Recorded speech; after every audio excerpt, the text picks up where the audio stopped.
Apoio Cultural. Até onde você pode ir, até onde você deseja alcançar, seja qual for o destino. Estar em primeiro é o maior desafio. E quando o assunto é educação superior, a Unifor é a primeira. Em professores, na tecnologia, no campus, nos esportes, na arte e no mercado. Pois já que você é o único, seu destino é ser primeiro. Faça da Unifor seu pódio. Unifor, sempre a primeira.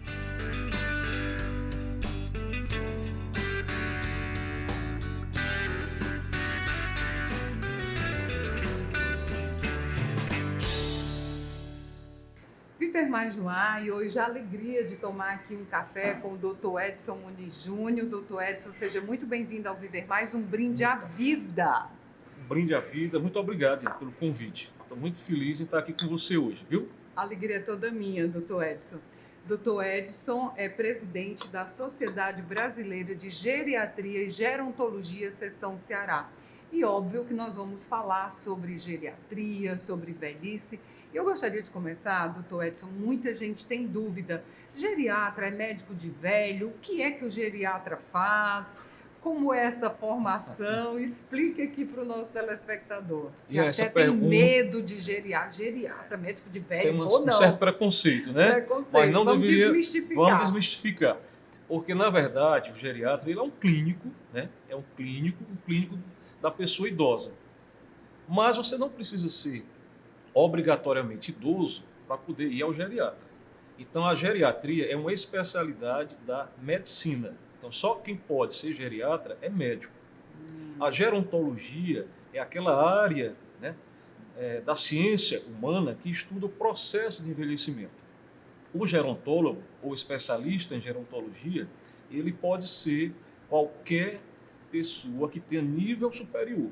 Então, pode ser um advogado, uma pessoa formada em turismo, um arquiteto, um professor, um nutricionista, um administrador. Cada um vai trazer a sua formação, digamos, acadêmica para o olhar do idoso. Né? E ali, naquele processo, ele vai desenvolver estudos ou mecanismos, né, que melhorem a vida do idoso sob o ponto de vista da gerontologia. Tá, voltando aqui para a geriatria, para não confundir. Então, eu faço o curso o senhor fez medicina. Tem que ser formado em medicina. Aí se especializou em geriatria, é isso? Tem aí faz duas uma formas. residência? Tem a residência em geriatria, né? Sim. E tem a prova de título da Associação Médica Brasileira /SBGG Nacional. Então, você se submete a essa prova e, se você conseguir êxito, então você realmente está gabaritado a ser titulado, ter RQE, que é aquele registro, né, profissional, de geriatra. De geriatra. E hoje existem ainda poucos geriatras, Muito né? pouco, cerca... Doutor Edson, 18 mil, que se não me falha a memória, no Brasil, para uma população que está envelhecendo a passos largos, né? Nosso país, o mundo todo está envelhecendo assim de forma galopante, né? E o boom mesmo nós vamos ter em 2050, né? Nós vamos ter um envelhecimento populacional assim de forma bem alarmante, acelerada, né? Principalmente nos países subdesenvolvidos ou que estão em desenvolvimento, né? Porque os países mais ricos, os países da Europa e Estados Unidos, eles já tiveram esse envelhecimento, né? E agora atingiram como se fosse um platô, né? O envelhecimento ele vem se fazendo de forma mais gradual. Nós não, nós ainda estamos nesse processo acelerado, né? Então, mais ou menos 2050, que são as projeções demográficas que nós temos, né?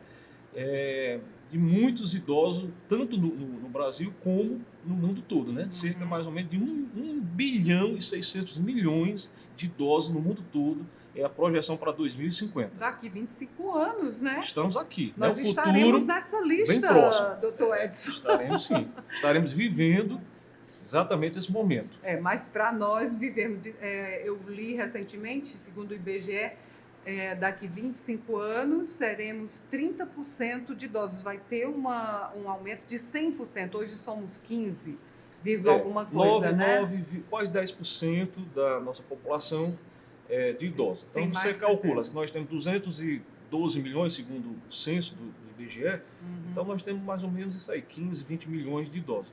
Mas em 2050, aquela pirâmide que a gente estudou Inverteu. no colégio, né, que a base era tudo de jovens, né, formada ali de pessoas de 0 a 15 anos, aquela base ali ela já se estreitou e em cima, que era o cume, né, ela se alargou. Então nós vamos ter uma inversão dessa pirâmide etária. Bom, e diante disso vai ser necessário muitos geriatras, gerontólogos para acompanhar esse envelhecimento, né? Porque não que a velhice, doutor Edson, eu gostaria até que o senhor desmistificasse, seja sinônimo de decrepitude, de doenças.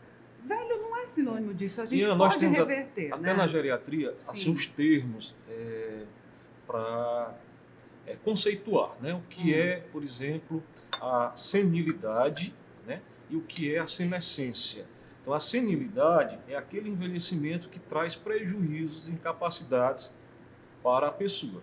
Né? A senilidade. Então, senilidade. Senilidade. Uma coisa senil. Então, Sim. é um envelhecimento que, vamos dizer assim, não é tão bom. Né? Sim. A senescência é um processo natural e normal de envelhecer, porque todos os seres vivos envelhecem.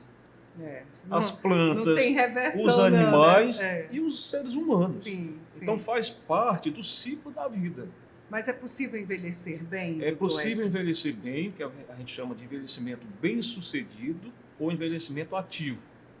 Né? Que é aquele que você vai tentar envelhecer com o mínimo possível de incapacidades e de injúrias. Tá. Né? E o que eu preciso, além de consultar um geriatra? Você precisa se preparar desde a adolescência. Porque a gente entrega à velhice aquele corpo que a gente teve durante todo o processo. A velhice é reflexo do que eu vivi na minha adolescência, na minha infância, na juventude, na vida adulta. Né? Então, se você tem uma alimentação regrada, né? Não é deixar de comer as coisas boas, mas de usar o bom senso, praticar atividades físicas, né? Se cuidar, se tiver algum processo de doença, hipertensão, diabetes, cuidar direitinho daquelas doenças, daquelas patologias, que você vai conseguir superar e chegar, né, à fase da velhice com qualidade de vida, com poucas perdas, né, com poucas incapacidades, com poucas inabilidades, de uma forma quase que natural. Mas, doutor Edson, quem não fez isso durante a vida, não se preparou? Eu lembro bem do Abílio Diniz, que viveu mais de 80 anos de forma ativa, Sim. saudável. Ele disse que começou a se preparar para a velhice com 28 anos. Então, os jovens de hoje, eu sou jovem, eu posso comer tudo. Aí chega... É possível ter essa consciência com 50, com 40... para ter uma velhice com menos problemas? Todo momento é o momento certo para você começar a fazer alguma coisa. Deixar de fumar, por exemplo. A Organização Mundial de Saúde, ela elegeu essa década, agora que nós estamos, como a década do envelhecimento saudável, exatamente para chamar a atenção da população, de todo mundo, né, sobre a necessidade de você praticar aqueles fatores, aquele estilo de vida saudável. Sim, né? Que são mutáveis, né, doutor Edson? Existem, por exemplo, vamos falar aqui um pouco da doença do momento, uma doença que preocupa a toda a ciência, a gerontologia, a geriatria, que são as demências, né? Então, por exemplo, a doença de Alzheimer. Existem fatores que são fatores que você não pode modificar, por exemplo, a sua genética, a sua idade, que são fatores de risco, o sexo, seria mais o sexo feminino, então a gente tem mais mulheres do que homens tendo doença de Alzheimer, infelizmente, né? Então esses fatores você infelizmente não vai poder modificar, mas nós temos os fatores modificáveis da doença, que se você trabalhar e conseguir superar ou modificar, né? Ou ter esses estilos dentro da sua vida, você pode envelhecer com muita qualidade, prevenir muitas doenças, inclusive a doença de Alzheimer. Quais são esses fatores? Os sintomas, né, doutor? Exato, porque trata-se de uma doença neurodegenerativa, progressiva, infelizmente, e que até hoje, até o momento, não existe cura. Existe um tratamento paliativo, né, para dar melhoria na qualidade de vida desses pacientes, da família, e diminuir os sintomas. Sim. Mas a gente fala já um pouquinho, pode até falar mais um pouquinho da doença. No próximo bloco, eu quero frisar bem nas demências. Pronto, e eu queria falar, porque é muito importante a gente não falar só da doença, Sim. só dos sintomas, mas falar do que a gente pode fazer para prevenir a doença. Sim. Eu acho que isso aí é que é Todos importante. querem saber, doutor Edson, o que eu tenho que fazer para prevenir, principalmente, as demências que são tão comuns nessa fase. Pronto, eu lhe falei dos fatores que são modificados. Sim, então, vamos lá. A Organização Mundial de Saúde também coloca, assim como parâmetros, né, 12 fatores de risco para a doença de Alzheimer. Né? Então, a primeira, baixa escolaridade. Então, você pode reverter? Pode. Mas eu não estudei quando era mais jovem. Por quê? Porque a escolaridade e o grau de instrução é importante. Porque você vai formar durante toda a sua vida o que a gente chama de reserva cognitiva. Então, a reserva cognitiva é exatamente aquelas conexões neuronais, né, do aprendizado. Então, quanto mais aprendizado, mais conexões cerebrais você tem. Antes do senhor falar na próxima, doutor Edson, mais pessoas cultas, eu vou dar um exemplo aqui, o presidente Ronald Reagan, um homem que estudou a vida inteira, teve Alzheimer. Aí a pessoa diz, isso aí não é muito 100% válido, mas você funciona. Não quer dizer que a pessoa não vá ter a doença. Sim. Por quê? Porque existem os outros fatores que trabalham, digamos, para que isso aconteça. Né? Sim.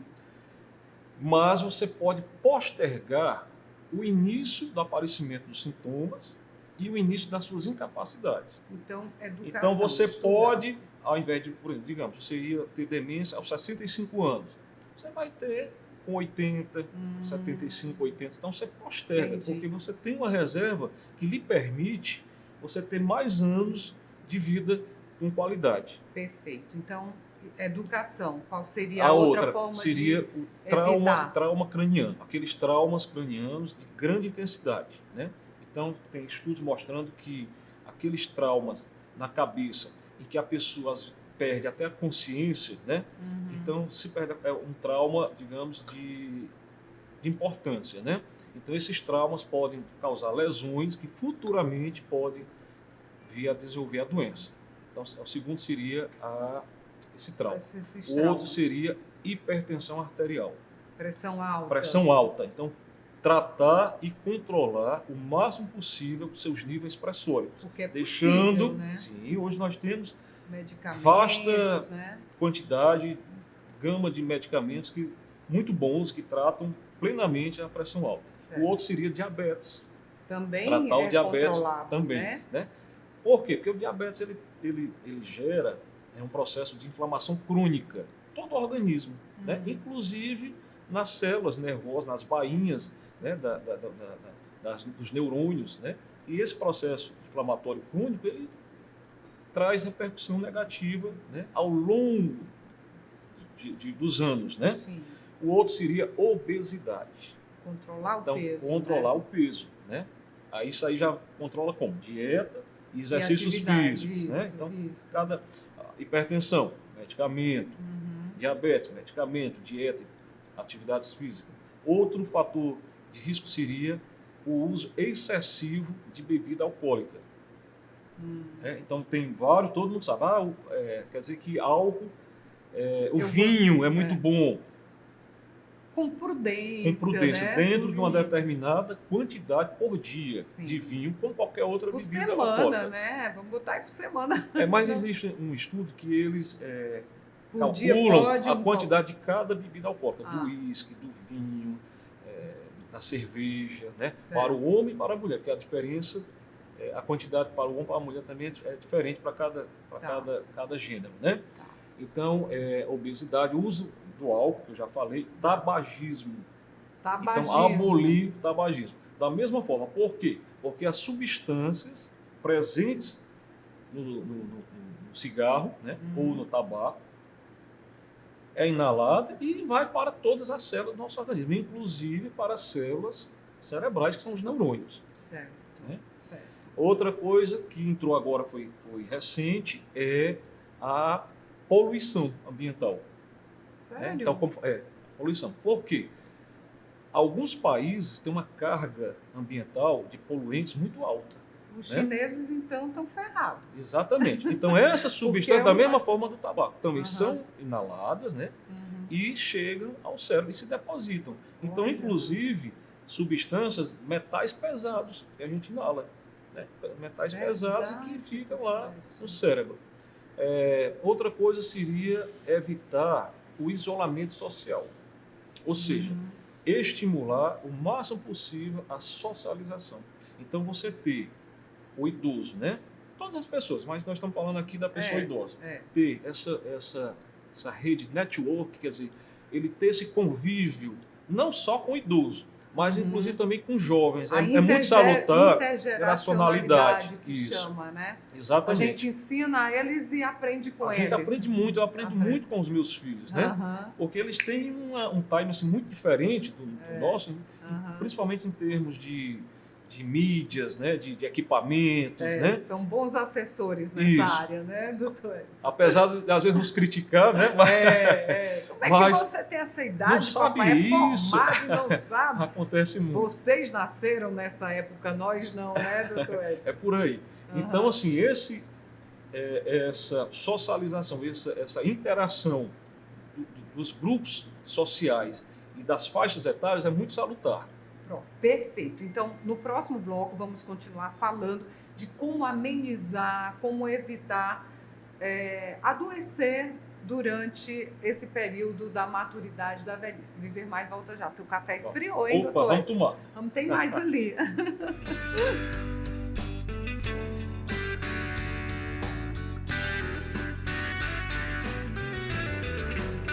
Apoio Cultural.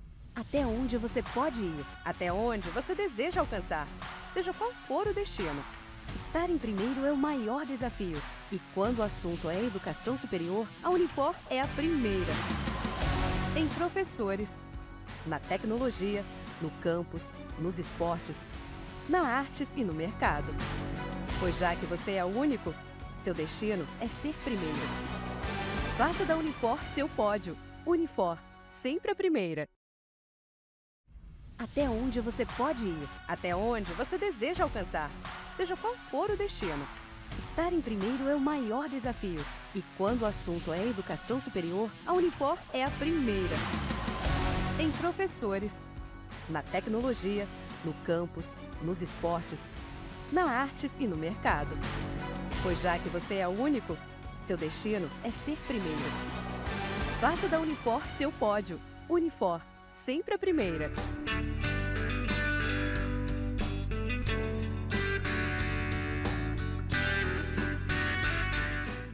Viver Mais de volta, hoje tomando aqui um café com o geriatra, o Dr. Edson Muniz Júnior.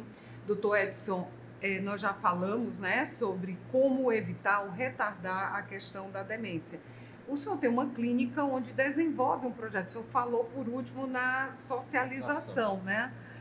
Muito idoso, chega a certa fase da vida, não vou mais fazer nada, se acomoda. Como é que funciona essa interação, a ginástica cerebral? Vamos aí animar essa geração dos cabelos brancos, né? É isso. Porque de velho eles não gostam de ser chamados, não, né? Não. É abusivo, né? Tem a forma carinhosa de você tratar, mas o que a gente vê hoje em dia é o bullying contra os idosos, né? Para usar um termo bem jovial, bem atualizado, né? Que é o idadismo ou ageísmo, né? Que é um termo americanizado, né? E exatamente aquele preconceito, né? Contra a pessoa idosa. Em todos os campos da sociedade, né? Então a gente vê muito isso. Sim, Aí então esse projeto o que o senhor projeto, desenvolveu, por quê? como Porque é importante, como é que é o é nome? Revitale. Revitale. Interessante. Então lá na clínica a gente já tem esse programa há mais de 13 anos, né? Nossa. E é um projeto, né, que visa não somente a estimulação cognitiva, né, é, das pessoas, mas também a socialização do idoso. Então são atividades que são feitas durante a semana. Nós temos grupos, né, esses grupos eles são De que idade? triados. Mais de 60? Pode ser até antes, né? Porque Pode ser existem antes, os né? grupos de prevenção e os grupos já terapêuticos, digamos assim, para Pessoas que já têm já que uma estão certa com, demência. com uma certa demência. Seja uma demência leve, seja uma pré-demência, que é o Uhum. CCL, que a gente chama, que é o comprometimento cognitivo leve, né? São aqueles primeiros indícios de que a memória... Quais são, assim, doutor Edson? Por exemplo, eu fico na dúvida se desliguei o ventilador ou não. Isso é uma pré-demência? Ian, não é fácil você Diagnosticar saber preciso, né?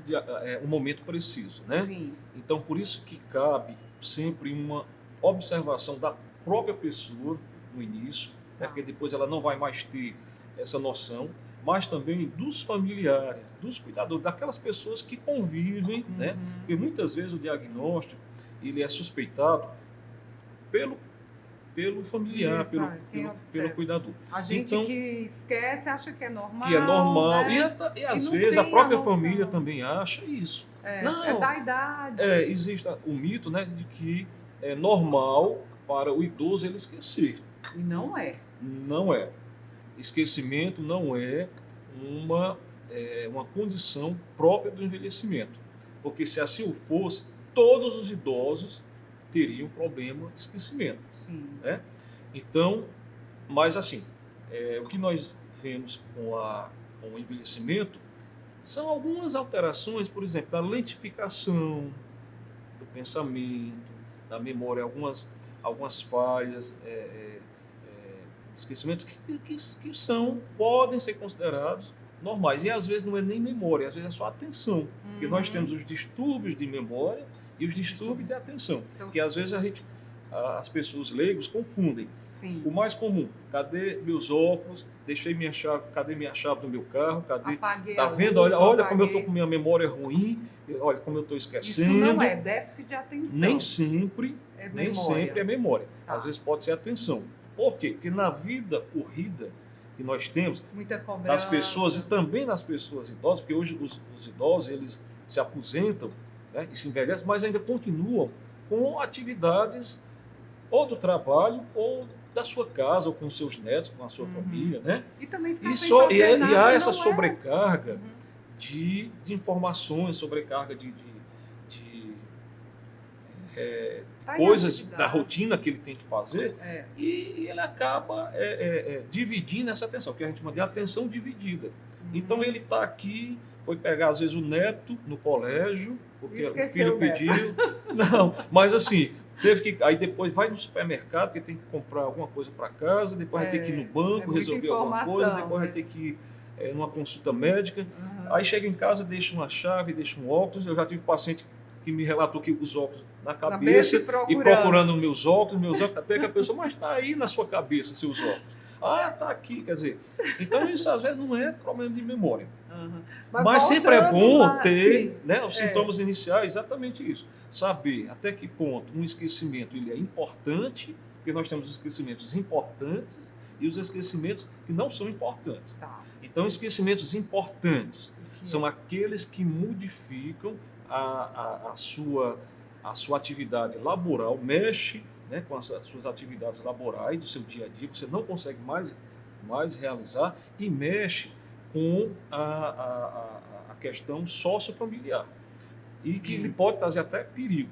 Por exemplo, deixar fogão com a boca acesa, isso de forma reiterada, uma vez, duas vezes, porque uma vez Esse você é um deixei o leite esquecimento. ferver e tal, ali também aquela história do sobrefluxo de atividades, né? Uhum. Mas de forma recorrente, deixar fogão, deixar a porta de geladeira aberta e ir embora, deixar torneiras abertas, começar a deixar de pagar contas pega as contas, os boletos, bota tudo dentro de uma pasta, de uma gaveta, e aquilo ali vai se acumulando, até o ponto da companhia de energia ou de água e cortar a sua energia. Mas não pagou, você não... esqueci. Né?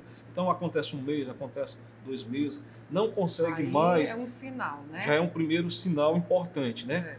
Dentro da sua atividade profissional, você já não consegue realizar as suas atividades a contento. Aí já nos casos mais severos, né, avançados, digamos assim, com desorientação, sair de casa, e se perder na rua, né, começar a esquecer o nome de pessoas importantes. Não é o nome daquele colega, que isso aí também é outra coisa. Eu me encontrei com um colega lá no shopping, e eu não sabia o nome da pessoa. Fiquei, não soube o nome. Mas você tinha visto aquela pessoa há 10, 20 anos atrás. Eu me cobro muito disso, pois doutor Edson, porque isso aí é super normal acontecer com você, comigo e com todo mundo. Agora eu esqueci o nome da minha irmã, o nome do Irã, do seu Carlos, neto, do Nestor, exatamente, que eu convivo. do seu vizinho que você já convive há 50 anos. Né? Aí isso aí, olha aí, por isso que eu disse, tem as falhas que são preocupantes e as que não sabem. Então, tudo isso, o profissional ele vai saber avaliar, né, esse sintoma e fazer uma investigação diagnóstica para isso aí. É um trabalho bem amplo. Eu gostaria que o senhor deixasse, então, o contato, já temos que terminar aqui, para quem quiser conhecer mais o programa Revitalize. Revitale. Muito bem, funciona lá na Clínica Saúde e Vida. Eu posso deixar o telefone? Deixe tudo, clínica. Claro. Vamos ajudar o pessoal aí a ativar essa memória, doutor Pronto. 85, é o DDD, 999 48 6697. Estará apontado aqui. O senhor está nas redes sociais, doutor Edson, também? Como é que está lá? Dr. Edson Muniz Júnior, JR, né? Sim. Tem dois perfis. E tem munizjúnior.edson. Pronto. Que então... esse é mais meu pessoal. Mas também aqui e acolá eu mostro as coisas que acontecem no Revitale, né? Os nossos passeios que a gente faz com os nossos idosos, né? Perfeito. O senhor está nas redes sociais, nós também estamos nas redes sociais, nós temos um canal no YouTube, doutor Edson, Viver Mais com Ian Gomes. Então, terminou aqui o programa, você quer ver de novo, compartilhar, é só seguir a gente no nosso canal e também seguir o meu perfil no Instagram, Ian Gomes Jornalista. Doutor Edson, foi uma alegria. Muito obrigado pelo convite. Volta, só para chamar que a gente veio para... Vamos aí. Eu acho que ficou muita coisa ainda para a gente falar, viu? Muita. Fica combinado aqui um próximo encontro. Se Deus quiser. Muito obrigada. Eu agradeço. Saúde. Saúde a todos. Com memória sempre. Memória e qualidade de vida. Sem dúvida nenhuma. Viver Mais de hoje estou por aqui. Até o nosso próximo encontro. Combinado?